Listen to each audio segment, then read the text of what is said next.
Hey, it's Tesla Canuck. Welcome back to another video. Today we're going to be talking about the Tesla Spotify app and why it sucks. I'm going to go through all of the issues with you, but first let's set a little bit of context. The Spotify app in your Tesla vehicle has been available for people in North America since version 10. I know in Europe they've had it for a long time. I'm not sure if they're different between North America and Europe, but anyhow, in North America, it sucks. I'm going to show you why. Some more context is in order to use Spotify in your Tesla, you have to have a premium Spotify membership. So in light of all the issues, if you're not already part of the Spotify ecosystem, should you run out there and pay for a subscription just so you can use Spotify in your Tesla? I'm not so sure. Let's go through these issues and you can decide for yourself, and you can let me know in the comments. Also, be sure to stay tuned for the at the end of the video. I've got this amazing giveaway that I'm going to be doing, that I am doing.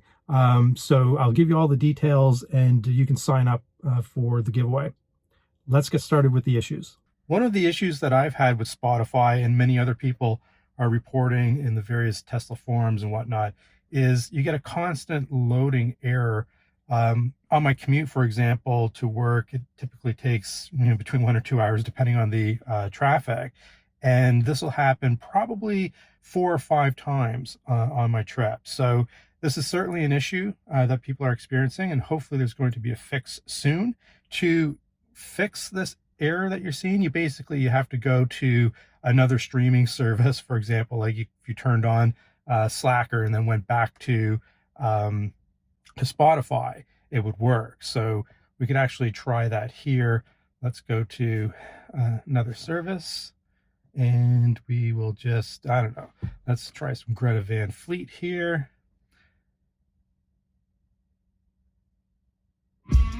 Okay, so we'll pause that. My Wi-Fi is a little weak here, but now you can go back to Spotify, and let's just continue with some Greta Van Fleet radio here, and you'll see that Spotify now will reload after you do that little shift back and forth.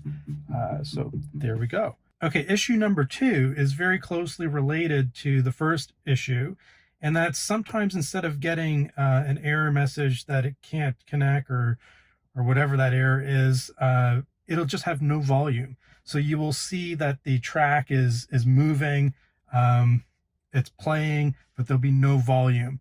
And the fix for that issue is exactly the same. You're going to go to another streaming service like your Slacker. You're going to select another song or station or whatever, and then you're going to go back to Spotify and you're going to start playing your music again. I wasn't able to capture that exact error because it's so random on video, but trust me, it loses volume. Track looks like it's still going, but it's a pain in the butt. Yeah, I got to go back and forth between streaming services to fix it. All right, issue number 3 is with voice search. And prior to version 10, when it was just the Slacker subscription, you could press on the thumb wheel or you could press on the mic on the tablet here, and you could say, hey, play X song, and it would automatically come up and it would start playing. And since version 10, I don't know if this is tied in with the changes to allow for Spotify, but when you search for a song, it just takes you to the search and doesn't actually start playing it. So let's pick a song at random here, and we'll see what happens. Play Run to the Hills by Iron Maiden.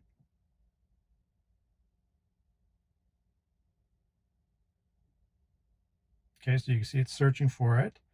And then here it just pulls up results of the search, whereas before it would have started playing Run to the Hills. So this is kind of bizarre behavior. Now, if you actually specify Spotify, that doesn't fix it either. So let's try that again. Play Run to the Hills by Iron Maiden on Spotify.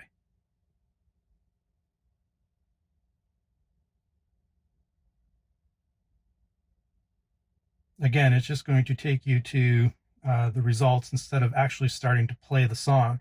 So that's a step back in my mind versus what we had previously with Slacker, where you could just say the song and it would start playing it. All right, moving along. So issue number 4 is about clunky UI, and not consistent with the other Spotify apps that you would find on the phone, on your computer, or even your TV. And I'll show you an example. So if you want to do a playlist and you want to shuffle that playlist, when you click on the playlist, let's go into just any random playlist, you'll see that there isn't a button for shuffle like there is in the app. So you see you have a button to shuffle that particular playlist. Here, it's a little bit unintuitive because you have to turn on shuffle up here. And then when you start playing, we'll just pick a song, any song here. And then when we skip it, it'll go to a shuffle somewhere else in the playlist. So it's very unintuitive how the shuffle works with the Spotify app in the Tesla. And while we're here, let's talk about two other issues that are related. So one is that in the play bar here, there's no option to ban or heart a song, which is a key feature for most of the streaming music services, and something you do get with the original Slacker radio subscription for the Tesla and the Slacker app in the Tesla. And you can add a song to your library by clicking on plus, but not having the ability to ban or heart a song, that's kind of, in my opinion, not great. So, and then the other thing is that the album art, if you look at your library, let's go back to the library here. Now, if you look at your playlist here, the album art for your daily mix or for any of the or most of the radio stations that you create from a song do not load. I've got one here that's a playlist actually that I have in my app. So it wasn't one that was created when I said, hey, play a song, and it creates a radio station. When you do that, you don't get any album art. You just get this music symbol. Again, this is very inconsistent with what you would expect to see on a regular Spotify app on your phone or on your TV or on your computer or whatever. And finally, the last item isn't really an issue. It's just a curious thing. And that's in North America, it's very unusual to see the Spotify logo with an umlaut above the O. I hope I pronounced that correct for my European viewers, but it's not really an issue. It's just weird in North America to see Spotify's brand with the umlaut. And that's just strange. And to me, it either means one of two things. Either they didn't create a separate branch of the code for the North American marketplace, and it's just one app globally, which would save a lot of money for sure, or they did make a separate branch for North America and they just nobody noticed it. I don't know. All right, so I think that was about 6 issues that I went through, and some of them were multi-part issues. So let's talk about whether or not it's worth it to go out and buy a Spotify premium membership just so that you can listen to it in your Tesla, assuming that you're not already in the Spotify ecosystem. I think if you're in the Spotify ecosystem, it's no brainer. Use it in your Tesla. There's obviously some quirks to it, but you're already paying for it and you're already using it outside your Tesla anyways. If you are considering getting the premium membership for Spotify just for your Tesla, I'd say it's not worth it. Don't bother. At least until these issues are ironed out, you're just as good to be using the Slacker subscription that comes with the car. So not the premium Slacker, but does anyone have the premium Slacker? I don't know. But just the Slacker that comes with the car. It's just save your money for now. I think there's just too many quirks that it's the user experience isn't great. All right. With that in mind, let's talk about the giveaway. Last week I did a video. I took a look at the Taptez liner style winter floor mats, 100% rubber.